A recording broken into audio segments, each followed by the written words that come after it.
We discussed about the atopic dermatitis. अब देखिए आपको नज़र आ रहा है यहाँ पे लिखा हुआ कि डर्मेटाइटिस जो है उसकी बहुत सी फॉर्म्स होती हैं और उसमें से जो मोस्ट कॉमनली देखी जाती हैं क्लिनिकली वो ज़्यादातर ये तीन होती हैं। एटॉपिक डर्मेटाइटिस, दूसरा होता है सेबोरिक डर्मेटाइटिस और तीसरा होता है कॉन्टैक्ट डर्मेटाइटिस। ठीक है, एटॉपिक डर्मेटाइटिस की हमने बात कर ली थी। अब हम आगे देखते हैं इन दोनों को, जो बाकी दो रह गई हैं। MCQs के लिए मोस्टली इम्पॉर्टेंट है ये वाला, मुझे बहुत अच्छा लगा था इसका। ठीक है, एक जगह पे सारा लिखा हुआ है एटॉपिक डर्मेटाइटिस का, ये आपने रीड कर लेना, देख लें। ठीक है, सारी इन्फॉर्मेशन आपको इसमें मिल जाएगी इससे रिलेटेड। तो सेबोरिक डर्मेटाइटिस को स्टार्ट करते हैं।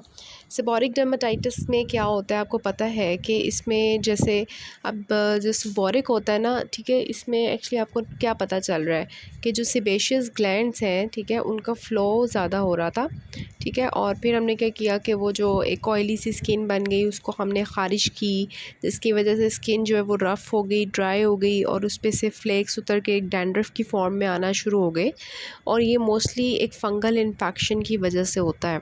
ठीक है, आपको पता है इसमें कौन सा ऑर्गेनिज्म इन्वॉल्व होता है, कौन सी फंगस इन्वॉल्व होती है डैंड्रफ में? मेलासीजिया फरवर होता है।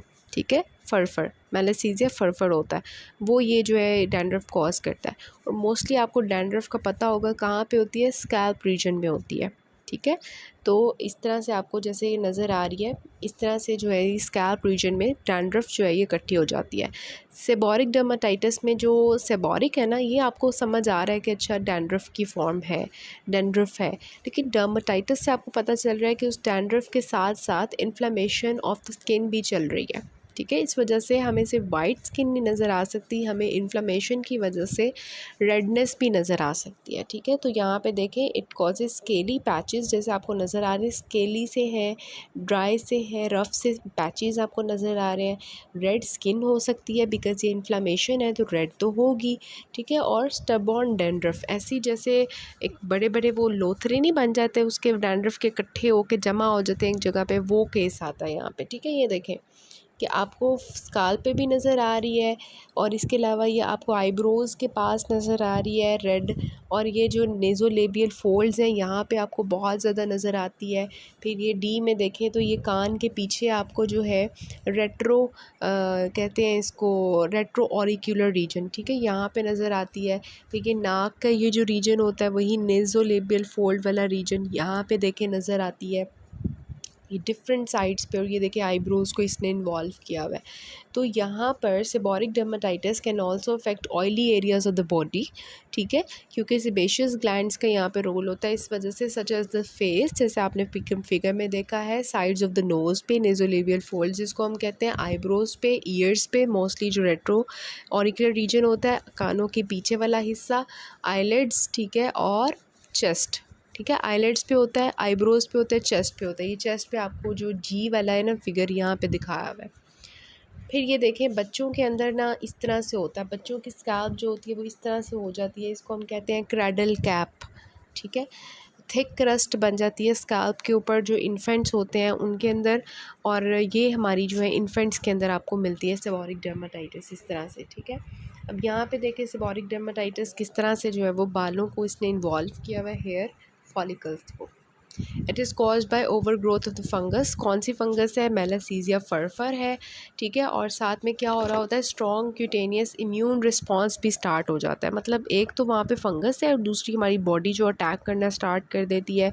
डर्मेटोलॉजी की डिजीज़ में आपको मोस्टली यही मिलता है, एक तो हमारी बाहर से ऑर्गेनिज्म आके तंग कर रहा होता है, या कोई भी हमारी ट्रिगर्स होते हैं जो हमारी स्किन को तंग कर रहे होते हैं, और ऊपर से हमारी बॉडी जो है ना वो भी उसके अगेंस्ट रिस्पॉन्स शो करके और बुरा हाल कर देती है। ठीक है, so it is a chronic idiopathic inflammatory skin disorder जो कि सारी एज ग्रुप्स में होता है और वेरी कॉमन प्रॉब्लम होती है ये, स्पेशली जो ऑयली स्किन के लोग होते हैं उनके अंदर। और इसमें ज़्यादातर जो फैक्टर्स भी देखे जाते हैं उसमें स्ट्रेस है, फटीग है, हार्मोनल फैक्ट्स हैं। ठीक है, हार्मोनल फैक्टर्स की वजह से भी ज़्यादातर आपको स्कैल्प पे मिलती है डैंड्रफ की फॉर्म में, हेयर लाइन पे मिलती है, बिहाइंड ईयर्स मिलती है, एक्सटर्नल ऑडिटरी कैनाल में भी मिल सकती है। और इसके अलावा मैंने आपको नोज़ का बता दिया, आईब्रोज आर्मपिट्स पे नज़र आ सकती है, अंडर द ब्रेस्ट जैसे आपको फिगर में दिखाया, ग्रॉइन एरिया में स्किन फोल्ड्स वाले रीजन पे नज़र आ सकती है, और इसके ऊपर सेकेंडरी बैक्टीरियल इन्फेक्शन भी हो सकता है। इसके जो क्लिनिकल फीचर्स हैं, अब ये जो सेबॉरिक डर्माटाइटिस होता है ना, ये क्रॉनिक कंडीशन होता है, इसका कोई क्योर नहीं होता। थेरेपी में भी needed indefinitely for control of symptoms. ठीक है, मैं आपको ये स्टेप अप से बता रही हूँ, जो मेरी स्लाइड्स है इसके साथ आप इसको कवर करेंगे टॉपिक को। इरफान मसूद को भी मैंने इसमें कवर किया ताकि उसमें से इंपॉर्टेंट कवर हो जाए। क्लिनिकल फीचर्स इसके क्या हैं कि अगर माइल्ड केसेस होंगे तो सिर्फ डैंड्रफ होगी। सिर्फ सीवियर केसेस में क्या होगा कि हमें येलोइश ऑयली सा थिकी फ्लेक्स नज़र आना शुरू हो जाएंगे आई लैशेज़ पे, ईयर किनाल में, मिडल ऑफ द चेस्ट में, behind the ears and the skin folds. Scaly patches होंगे with surrounding areas of mild to moderate erythema. ठीक है, जैसे आपको फिगर में नज़र आ रहा था, यूजुअली एसिम्टोमेटिक होता है लेकिन ख़ारिश होती है, प्रूराइटिस। ठीक है, स्किन लीयंस, हेयर लॉस हो सकता है अगर हम इसको ट्रीट नहीं करते। ठीक है, तो कॉम्प्लिकेशन क्या है इसकी? Hair loss. लड़कों में आपने मोस्टली देखा होगा कि जो है ना, लड़कों के सर के अंदर इस तरह से कुछ लोगों के होती है ये प्रॉब्लम, और फिर उनके बाल झड़ना शुरू हो जाते हैं। ठीक है, एक उनकी फैमिली हिस्ट्री होती है बाल्डनेस की, और ऊपर से उनके बाल झड़ना शुरू हो जाते हैं कि इसको ट्रीट ना किया जाए। So it has to be treated. इसका कोई क्योर तो नहीं है, but we have to cure it, just कि आपके बाल ना उतरे। ठीक है, आप गंजे ना हो जाओ। ट्रीटमेंट क्या है इसका, अब वो डिस्कस कर लेते हैं। तो सबसे पहले हमारी दवाइयों से शुरू करने से पहले हम थोड़ी सी बात करते हैं कि सनलाइट एक्सपोजर ऑफन हेल्प्स। ठीक है, उसके बाद डैंड्रफ शैम्पू हम यूज़ करते हैं जो कि अच्छा सा होना चाहिए। Topical ketoconazole to decrease the yeast count on the skin. ठीक है, और उसके बाद topical steroids for the severe cases. तो सबसे पहले ऊपर मैंने यही लिख दिया है स्टेरॉइड्स, लेकिन हम मोस्टली यही करते हैं, स्टेरॉइड का कवर दे देते हैं और साथ में हम जो है ना एंटी फंगल दे देते हैं, मेलासीजिया फीवर को मारने वाला। ठीक है, तो combination of steroid ointment plus topical anti fungal cream देते हैं। अगर शैम्पू इस्तेमाल करना है तो वो कीटोकोनाजोल वाला देंगे ताकि वो यीस्ट वगैरह को मारे। स्किन अगर ड्राई है दूसरे एरियाज़ की तो वहाँ पे इमोलिएंट्स यूज़ कर लेंगे, सोप सब्सटीट्यूट्स यूज़ करेंगे। और अगर रेजिस्टेंट केसेस हैं, मतलब इनसे फ़र्क नहीं पड़ रहा, तो फिर हम जो है वो सल्फ़र और सैलिसाइक्लिक एसिड के 2% जो है वो ऐड करके दे देते हैं। ठीक है, तो ये वाला उसी तरह हमारा जो एक प्यारा सा टेबल है, इसको आपने देख लेना है। Introduction and pathogenesis, clinical presentation, diagnosis. ठीक है, डीडीज़ भी अच्छे से लिखे हुए हैं और मैनेजमेंट पे लिखा हुआ है। ठीक है, इसको एक दफ़ा रीड करें, बहुत अच्छे टेबल्स हैं ये। फिर हमारा छोटा सा टॉपिक आ जाता है कॉन्टैक्ट डर्माटाइटिस का। ठीक है, कॉन्टैक्ट डर्माटाइटिस का आपको पता होगा कि सिंपल सा हम इसको बस एक रिव्यू लेते हैं कि आपको जस्ट एक आइडिया होना चाहिए कि what is contact dermatitis. Contact dermatitis कुछ भी नहीं है। देखें, जैसे आपको ये नज़र आ रही है उंगली। ठीक है, इस लड़की ने पहना क्या था, एक रिंग पहनी थी, अंगूठी पहनी थी, और उसकी वजह से उसको जो है वो निशान पड़ गया। निशान नहीं एक्चुअली, ये उसको बॉडी के इन्फ्लेमेटरी रिस्पॉन्स शुरू हो गया। कुछ लोगों को किसी चीज़ से एलर्जी होती है, लाइक मतलब हाइपर सेंसिटिविटी रिएक्शन स्टार्ट हो जाता है। जैसे उसने ये रिंग पहनी थी ना, ये रिंग हो सकती है उसकी लाइक निकल की बनी हुई। ठीक है, उस निकल के अगेंस्ट जो है वो रिएक्शन स्टार्ट हो गया, hyper sensitivity response type 4 sensitivity reaction start हो गया बॉडी में। ठीक है, तो it is a type of contact dermatitis is actually the type 4 hyper sensitivity reaction. ठीक है, क्यों होता है? कॉन्टैक्ट विद एलर्जन की वजह से। ठीक है, जिसकी वजह से जिसमें patient is previously expose and sensitised. ये उसी तरह है जैसे एज़मा है ना, उसमें एक पॉलन आता है, हमारी बॉडी उसको सेंसिटाइज करती है और नेक्स्ट टाइम ज़्यादा रिस्पॉन्स शो करती है, इसी तरह ये है। ठीक है, तो एक पेशेंट है, उसने फॉर एग्जांपल इस तरह से रिंग पहनी है, कोई कॉस्मेटिक ज्वेलरी यूज़ की है, कुछ लोगों को बेल्ट से होती है, बेल्ट्स जो लगाते हैं पेट पे। ठीक है, उसके साथ होता है, वो अगर स्किन के साथ कांटेक्ट में रहे उसकी वजह से एलर्जी स्टार्ट हो जाती है। कुछ लोगों को सोप से होती है, कुछ लोगों को डिटर्जेंट से होती है। ठीक है, तो ये आपको डिफरेंट फॉर्म्स में मिल सकती है। इस तरह ये देखिए, ये गर्दन पे इसको ई हुई है, इसका मतलब क्या है कि इसने कोई ऐसा नेकलेस यूज़ किया था जिसकी वजह से इसको कॉन्टैक्ट डर्माटाइटिस हो गया। तो सिंपल कॉन्टैक्ट डर्माटाइटिस का ट्रीटमेंट क्या होना चाहिए कि जिस से आपको एलर्जी है, ठीक है, जो पॉजिटिव एजेंट है जिसकी वजह से आपको ये, जिसको पहनने की वजह से आपको कोई नेकलेस पसंद है और उसकी वजह से आपको डर्माटाइटिस हो रहा है, तो आप वो नेकलेस छोड़ दें। ठीक है, strict avoidance of any positive agent. ठीक है, और अभी अगर वैसे तो अगर हम उस पॉजिटिव एजेंट को छोड़ दें तो वो खुद ही ट्रीट हो जाता है। ठीक है, ठीक हो जाती है पेशेंट। लेकिन अगर नहीं ठीक होती तो बहुत मुश्किल पड़ गया तो फिर आगे हम टॉपिकल स्टेरॉइड्स देते हैं, अदरवाइज़ हम नहीं देते। ठीक है, इसके अलावा एक स्टेसिस डर्मेटाइटिस होता है। उसमें ये होता है कि अगर ब्लड हमारा जो है ना वो रुक जाए, वीनस स्टेसिस हो जाए किसी वजह से, तो उसकी वजह से होता है। ठीक है, तो वो वीनस स्टेसिस की वजह से ना उनकी स्किन की इन्फ्लेमेशन स्टार्ट हो जाती है वहाँ पे। स्टेसिस डर्मेटाइटिस का ट्रीटमेंट क्या होगा कि हम उन लोगों को कहेंगे अपनी टांगें जो हैं वो ऊपर करके सर से ऊपर रखें। ठीक है, कीप द लेग्स अप, ताकि वो ब्लड फ्लो जो है वो वीनस जो वहाँ पे स्टेसिस हुई है वो ब्लड फ्लो नीचे की तरफ आए, हार्ट की तरफ।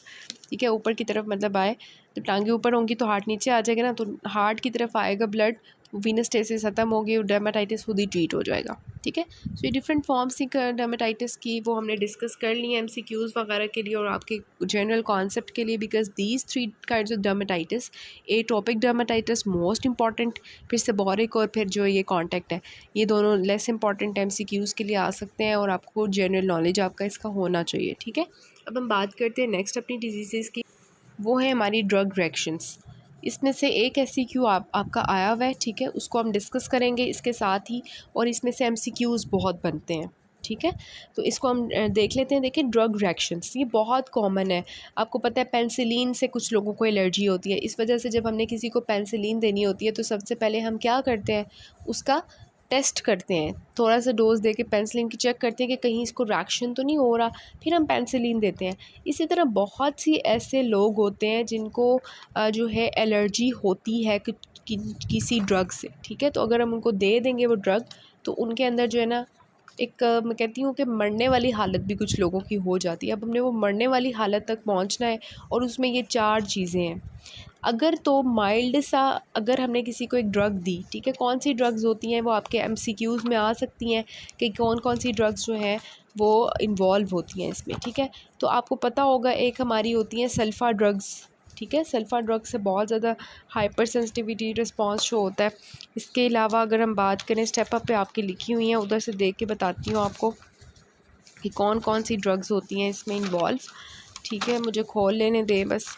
अच्छा, ड्रग रिएक्शंस में इन्होंने लिखा हुआ है कि पेनिसिलिन से होती हैं, एस्पिरिन से, एनसेड से, सल्फ़ा ड्रग से बहुत ज़्यादा केसेस होते हैं इसके। ज़्यादातर इन लोगों इनसे होते हैं, मोर देन 80% केसेस इन सब ड्रग से होती हैं। इसके अलावा इंसुलिन से, लोकल एनेस्थेटिक से, एस इनहिबिटर से, रेडियो कंट्रास्ट एजेंट से, ये सारी वो ड्रग्स हैं जिसकी वजह से इन लोगों को जो है ड्रग रिएक्शंस होना शुरू हो जाते हैं। उन ड्रग रिएक्शंस के रिज़ल्ट में ये सारे प्रॉब्लम्स हो सकते हैं। अगर माइल्ड प्रॉब्लम होगी, ड्रग रिएक्शन होगा, तो दैट इज़ मोरबिलिफॉर्म रैश।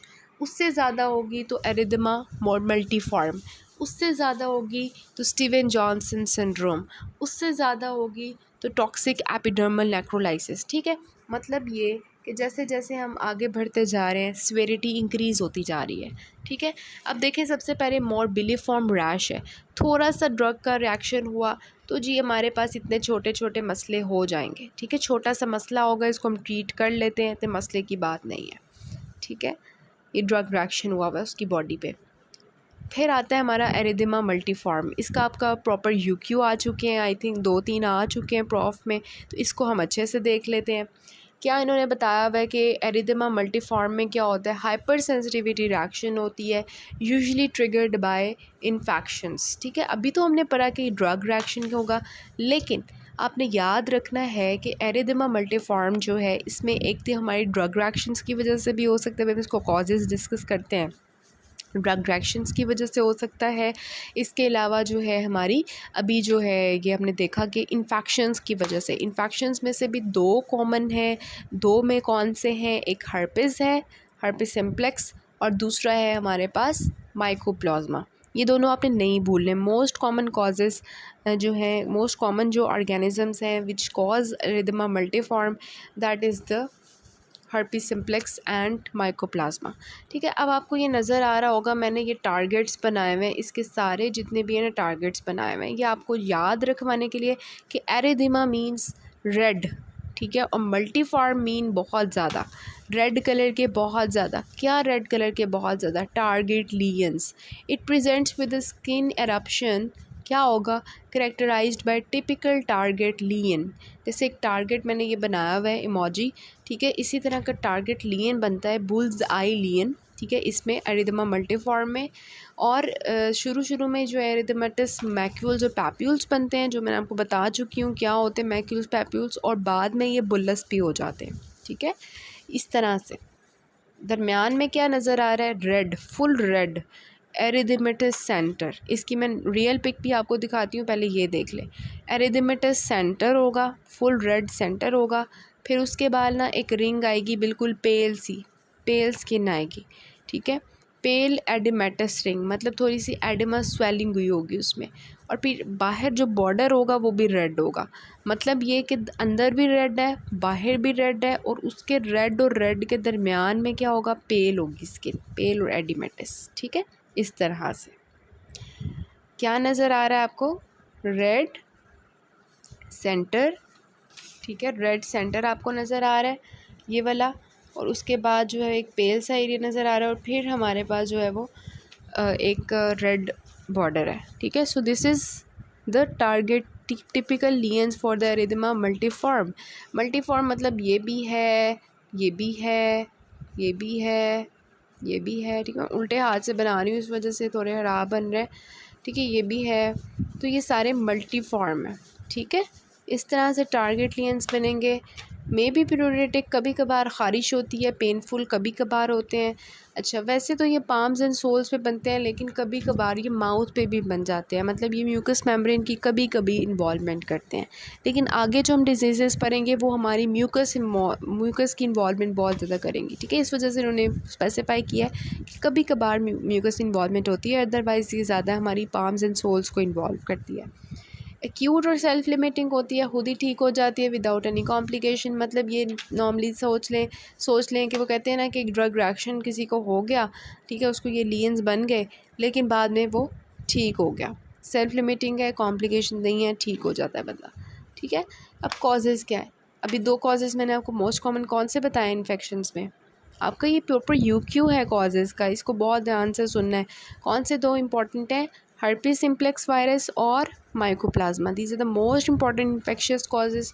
फिर HIV इन्फेक्शन आ जाता है, और अगर हम बात करेंगे ऑटो इम्यून डिजीज़ की, वैगनर्स ग्रैनुलोमेटोसिस है, कोलेजन वास्कुलर डिजीज़ है लाइक SLE है, डर्मेटोमायोसाइटिस है, और फिर ड्रग्स आ जाती हैं, ठीक है, ड्रग्स, ठीक है। अब आया यहाँ पे हमारा ड्रग का रिएक्शन, कौन सी ड्रग्स हैं, सल्फोनामाइड्स हैं, ठीक है, पेंसिलिन्स हैं, बारबिचुरेट्स हैं, मतलब ये जो हमारी एपिलेप्टिक्स हैं, एंटी मलेरियल्स हैं, एनसेड्स हैं, ठीक है, याद रखना है, ये MCQs में ड्रग्स आती हैं।